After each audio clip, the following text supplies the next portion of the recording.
दोस्तों, आज इस देश में इतिहास सबसे ज्यादा बदनाम चीज बन चुका है। क्योंकि इतिहास अगर सच बोल दे तो बहुत सारी कुर्सियां असहज हो जाती हैं। इसीलिए आज इतिहास को या तो त्योहार बना दिया जाता है या फिर विवाद। लेकिन कुछ सवाल ऐसे होते हैं जो न त्योहार से दबते हैं न विवाद से। भीमा कोरेगांव भी ऐसा ही एक सवाल है। हर साल शौर्य दिवस आता है, विजय स्तंभ के पास लाखों लोग जुटते हैं, जय भीम गूंजता है और उसी के साथ डर भी फैलता है। लेकिन क्या आपने कभी शांति से बैठकर यह सोचा है कि आखिर भीमा कोरेगांव का असली नायक कौन था? किताबों में लिखा नाम या वह सच जिसे जानबूझकर किनारे कर दिया गया? आज के इस वीडियो में हम उसी सवाल से टकराने वाले हैं, बिना नफरत के, बिना झूठ के, सिर्फ सच के साथ। दोस्तों, आज चारों तरफ भीड़ है, कैमरे हैं, नारे हैं, लेकिन सच आज भी फाइलों में बंद है। जिस देश में सवाल पूछने पर देशद्रोह का ठप्पा लग जाए, वहां इतिहास बोलना सबसे खतरनाक काम बन जाता है। आज अगर कोई युवा पूछ ले कि भीमा कोरेगांव आखिर था क्या, तो कहा जाता है पुरानी बात छोड़ो, आगे बढ़ो, देश विकास कर रहा है। लेकिन मैं आपसे सीधा सवाल पूछता हूं, अगर नींव ही झूठ पर रखी हो तो इमारत कितनी ऊंची बनेगी और कितने दिन टिकेगी? आज हम जिस कहानी की बात करने वाले हैं वह किसी किताब का सूखा पन्ना नहीं है। यह उस डर की कहानी है जो सत्ता को आज भी सताता है। इसीलिए आज मैं किसी का नाम लेकर शुरू नहीं करूंगा, न राजा का, न सेनापति का, न सरकार का। आज सिर्फ एक सवाल होगा और वही सवाल इस पूरे वीडियो की रीढ़ है कि भीमा कोरेगांव का असली नायक कौन था। और ध्यान रखना दोस्तों, इस सवाल का जवाब आपको इतिहास की किताबों में आसानी से नहीं मिलेगा, क्योंकि वहां से कुछ पन्ने जानबूझकर फाड़ दिए गए हैं। इस वीडियो में हम 3 बातें समझने वाले हैं। पहली, भीमा कोरेगांव की लड़ाई को आज भी विवाद क्यों बनाया जाता है, जबकि वह 1818 की एक साफ ऐतिहासिक घटना है। दूसरी, उस लड़ाई में लड़ने वाले लोग हमेशा इतिहास में पीछे क्यों रखे गए, जबकि जीत का बोझ उन्हीं के कंधों पर था। और तीसरी, वह सच्चाई जिसे अगर आपने एक बार ठीक से समझ लिया तो आप कभी भी इतिहास को उसी पुरानी नजर से नहीं देख पाएंगे। अब कहानी को ध्यान से सुनिए, क्योंकि यह किसी और की नहीं, आपकी है, मेरी है, हम सबकी है। साल 1818, महाराष्ट्र की धरती, भीमा नदी का किनारा और कोरेगांव नाम का एक छोटा सा गांव। आज यह गांव सिर्फ एक जगह नहीं बल्कि एक सवाल बन चुका है। एक तरफ पेशवा की सेना थी, दूसरी तरफ ईस्ट इंडिया कंपनी की टुकड़ी। आमतौर पर आपको यही बताया जाता है कि यह अंग्रेजों की जीत थी, लेकिन यह पूरा सच नहीं है। असली सवाल यह नहीं है कि कौन जीता, असली सवाल यह है कि किसने लड़ा। यहीं पर मनुवादी सोच चुप हो जाती है, क्योंकि उस सेना की पहली पंक्ति में वे लोग खड़े थे जिन्हें समाज ने सदियों तक इंसान मानने से इनकार किया था। महार, जिनके लिए पानी अलग था, रास्ता अलग था और छाया तक अलग थी। लेकिन जब तलवार उठाने की बात आई, तब कोई जात नहीं देखी गई, कोई ऊंच नीच नहीं देखी गई। यह कोई भावुक कहानी नहीं है दोस्तों, यह लिखित इतिहास है जिसे चाहे जितना दबाया जाए मिटाया नहीं जा सकता। आज भी भीमा कोरेगांव के विजय स्तंभ पर जो नाम खुदे हुए हैं वे पत्थर नहीं, गवाही हैं। वे बताते हैं कि यह लड़ाई किसने लड़ी थी और किस कीमत पर लड़ी थी। फिर सवाल उठता है, अगर सब कुछ पत्थर पर लिखा है तो डर किस बात का है? डर इस बात का है कि अगर यह सच आम लोगों तक पहुंच गया तो वह पूरी व्यवस्था हिल जाएगी, जो कहती है कि कुछ लोग पैदा ही राज करने के लिए हुए हैं और कुछ सिर्फ सेवा करने के लिए। हर साल शौर्य दिवस पर लाखों लोग विजय स्तंभ के पास आते हैं। न उनके हाथ में हथियार होते हैं, न नफरत। उनके पास सिर्फ याद होती है, सम्मान होता है और एक नारा होता है, जय भीम। फिर भी लाठियां चलती हैं, फिर भी मामले दर्ज होते हैं। क्यों? क्योंकि यह शौर्य सत्ता की कहानी नहीं है, यह बहुजन गर्व की कहानी है। और यही बात सबसे ज्यादा चुभती है। और दोस्तों, यही वह मोड़ है जहां से असली कहानी शुरू होती है। अगले हिस्से में हम उस दौर में जाएंगे जहां यह तय किया गया कि कौन इतिहास में रहेगा और कौन जानबूझकर मिटा दिया जाएगा। वहीं से उस असली नायक की परतें खुलेंगी जिसका नाम आपने बहुत कम सुना होगा, लेकिन जिसकी वजह से यह विजय स्तंभ आज भी सीना तान कर खड़ा है। अब कहानी को थोड़ा और पीछे ले चलते हैं दोस्तों, क्योंकि भीमा कोरेगांव की लड़ाई अचानक पैदा नहीं हुई थी। यह उस संघर्ष की आखिरी कड़ी थी जिसकी शुरुआत कई दशक पहले हो चुकी थी। उस समय जब मराठा सत्ता पर सबसे बड़ा संकट था, जब छत्रपति संभाजी महाराज का दौर चल रहा था, तब हालात ऐसे थे कि राज्य बचाना ही सबसे बड़ी चुनौती थी। चारों तरफ युद्ध, धोखा, मुगल दबाव और भीतर से टूटती व्यवस्था। उस समय कोई इनाम नहीं मिलते थे, कोई जमीन नहीं बांटी जाती थी। उस समय सिर्फ एक चीज मायने रखती थी, वफादारी। इसी कठिन दौर में उस सैनिक के दादाजी सामने आते हैं। कोई राजा नहीं, कोई बड़ा पद नहीं, बस मराठा सत्ता के लिए खड़े रहने वाले लोग। उन्होंने छत्रपति संभाजी महाराज के समय मराठा पक्ष का साथ दिया, जब साथ देना आसान नहीं था। यह बात समझनी जरूरी है दोस्तों, क्योंकि आज कई जगह इस सच को उल्टा दिखा दिया जाता है। सेवा उस समय हुई जब सत्ता डगमगा रही थी। इनाम उस समय नहीं मिला, क्योंकि उस दौर में इनाम देने की स्थिति ही नहीं थी। संभाजी महाराज के बलिदान के बाद मराठा राज्य कई सालों तक अस्थिर रहा। संघर्ष चलता रहा, सत्ता बिखरी रही, और ऐसे में उन लोगों की पहचान भी दबती चली गई जिन्होंने कठिन समय में साथ दिया था। फिर समय बदला। जब छत्रपति शाहू महाराज मुगल कैद से लौटे और उन्होंने मराठा शासन को फिर से खड़ा किया, तब पहली बार प्रशासन को संभालने का मौका मिला। यही वह समय था जब पुराने वफादार परिवारों को पहचाना गया और उनकी सेवाओं का हिसाब किया गया। इसी प्रशासनिक पुनर्गठन के दौरान उस सैनिक के दादाजी को उनकी पुरानी निष्ठा के सम्मान में जमीन इनाम में दी गई। यह इनाम कोई अचानक दिया गया उपहार नहीं था, बल्कि वर्षों पहले किए गए त्याग और समर्थन की कीमत थी। कलंबी गांव इसी क्रम में इनाम के रूप में मिला। यह बात टाइमलाइन के हिसाब से पूरी तरह साफ है। सेवा संभाजी महाराज के समय और इनाम शाहू महाराज के शासनकाल में। इसे उलटकर बताना इतिहास के साथ बेईमानी होगी। इस इनाम का मतलब सिर्फ जमीन नहीं था दोस्तों, इसका मतलब था पहचान, सम्मान और यह स्वीकार करना कि संकट के समय जिन लोगों ने साथ दिया वे भी इतिहास का हिस्सा हैं। इसी विरासत में उस सैनिक का जन्म हुआ। वह किसी ऐशो आराम में नहीं पला, बल्कि संघर्ष और जिम्मेदारी के माहौल में बड़ा हुआ। उसके लिए युद्ध कोई रोमांच नहीं था, बल्कि एक कर्तव्य था जिसे उसने पीढ़ियों से अपने घर में देखा था। बाद के वर्षों में जब मराठा सत्ता और अंग्रेजी ताकतों के बीच टकराव बढ़ा, तब वही सैनिक अलग अलग मोर्चों पर नजर आता है। खरड़ा की लड़ाई इसका एक उदाहरण है, जहां पेशवा माधवराव दूसरे और निजाम के बीच संघर्ष हुआ। वहां भी उसने वही किया जो उसके दादाजी ने सिखाया था। सत्ता बदल सकती है, हालात बदल सकते हैं, लेकिन आत्मसम्मान के लिए खड़ा रहना नहीं बदलना चाहिए। यहां से एक बात साफ हो जाती है दोस्तों, यह सिर्फ एक आदमी की कहानी नहीं है। यह 3 पीढ़ियों का संघर्ष है, जिसमें पहले दादाजी ने संकट के समय मराठा सत्ता का साथ दिया, फिर जमीन इनाम के रूप में मिली, और फिर उसी परिवार का एक सैनिक भीमा कोरेगांव जैसे ऐतिहासिक मोड़ पर खड़ा हुआ। लेकिन जब इतिहास लिखा गया तो पूरी पीढ़ी को ही किनारे कर दिया गया। अब जरा सोचिए, अगर यह भूमिका साफ साफ किताबों में लिखी जाती तो क्या कोई यह कह पाता कि बहुजन सिर्फ सेवा के लिए पैदा हुए थे?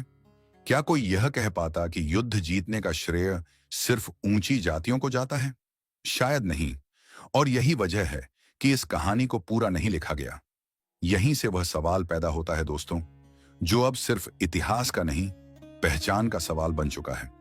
क्या नायक वही होता है जिसे सत्ता स्वीकार करे, या नायक वह होता है जिसके बिना इतिहास का पहिया घूम ही नहीं सकता? इस सवाल से सत्ता हमेशा डरती रही है, और इसलिए नाम मिटाए गए, भूमिकाएं छोटी की गईं, और पूरी पीढ़ियों को खामोशी में धकेल दिया गया। पार्ट 2 यहीं खत्म होता है, क्योंकि अब हम उस जगह पर आ चुके हैं जहां सच और झूठ आमने सामने खड़े हैं। अगले हिस्से में हम सीधे उसी सवाल से टकराएंगे जिसे आज भी बचा जाता है। भीमा कोरेगांव का असली नायक कौन था, और क्यों उसका नाम लेने से आज भी डर लगता है? अब उस सवाल से सीधे टकराने का वक्त आ गया है, जिससे अब तक हम घूम घूम कर बचते रहे हैं। भीमा कोरेगांव का असली नायक कौन था?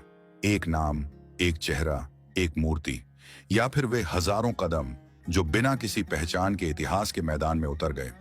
दोस्तों, इतिहास हमें हमेशा यही सिखाता आया है कि नायक वही होता है जिसका नाम सबसे बड़े अक्षरों में लिखा जाए। लेकिन बहुजन इतिहास हमें यह सिखाता है कि नायक वह होता है जिसके बिना जीत की कल्पना भी नहीं की जा सकती। अगर भीमा कोरेगांव की लड़ाई को ध्यान से देखा जाए तो साफ समझ आता है कि यह सिर्फ सत्ता बनाम सत्ता की लड़ाई नहीं थी, यह सोच बनाम सोच की लड़ाई थी। एक तरफ वह व्यवस्था थी जो जन्म के आधार पर इंसान को ऊंचा और नीचा तय करती थी। दूसरी तरफ वे लोग थे जिन्हें सदियों तक दबाया गया, लेकिन जब बराबरी का मौका आया तो उन्होंने पीछे हटने से इनकार कर दिया। महार सैनिक उस लड़ाई में सिर्फ बंदूक नहीं चला रहे थे, वे अपने अस्तित्व की घोषणा कर रहे थे। यही वजह है दोस्तों कि उस जीत की याद आज भी सत्ता को बेचैन करती है। अगर यह सिर्फ अंग्रेजों की जीत होती तो कोई दिक्कत नहीं थी। अगर यह सिर्फ पेशवाओं की हार होती तो भी कोई समस्या नहीं थी। दिक्कत इस बात से है कि यह जीत उन लोगों की थी जिन्हें इतिहास ने हमेशा हारने के लिए चुना था। यही सच मनुवादी व्यवस्था को सबसे ज्यादा चुभता है। अब यहां उस नाम की बात करना जरूरी हो जाता है जिसे हमने जानबूझकर शुरू में नहीं लिया था, सिद्धनाक महार। कोई राजा नहीं, कोई सेनापति नहीं, बस एक सैनिक। लेकिन ऐसा सैनिक जो अपने साथ 3 पीढ़ियों का संघर्ष लेकर मैदान में उतरा था। दादा की निष्ठा, पिता की विरासत और अपनी खुद की बहादुरी। वह इस लड़ाई का चेहरा जरूर है, लेकिन पूरी कहानी नहीं।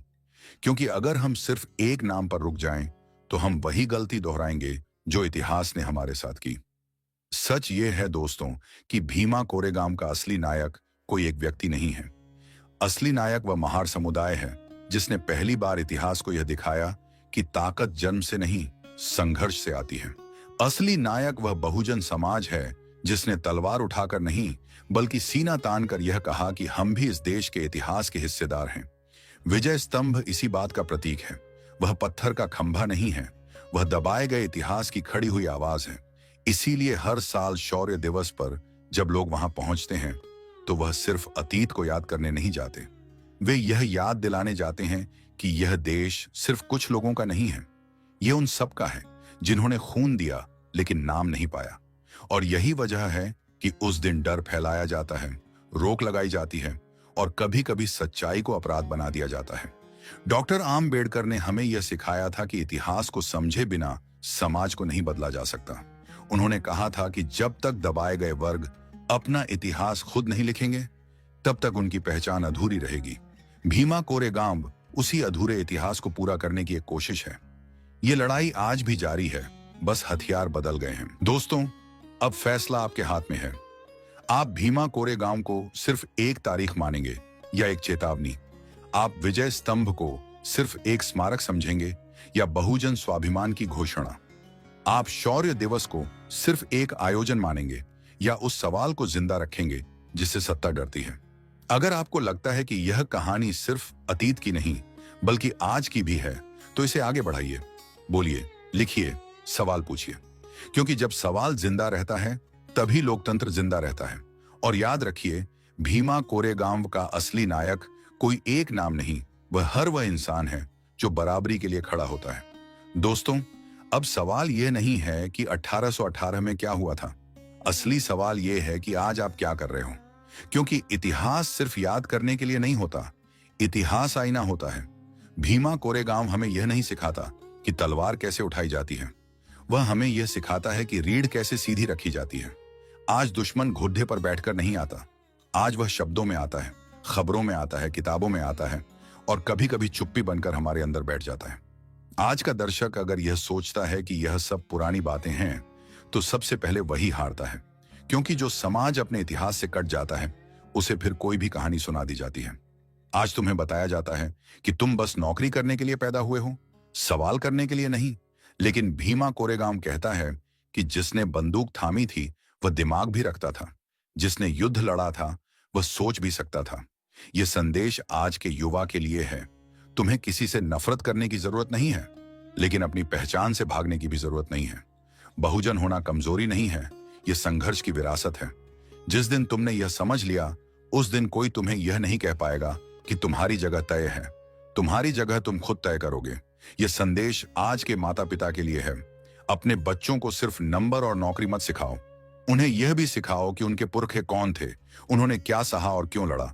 क्योंकि जिस बच्चे को अपना इतिहास पता होता है, उसे कोई झूठी कहानी आसानी से नहीं बेच सकता।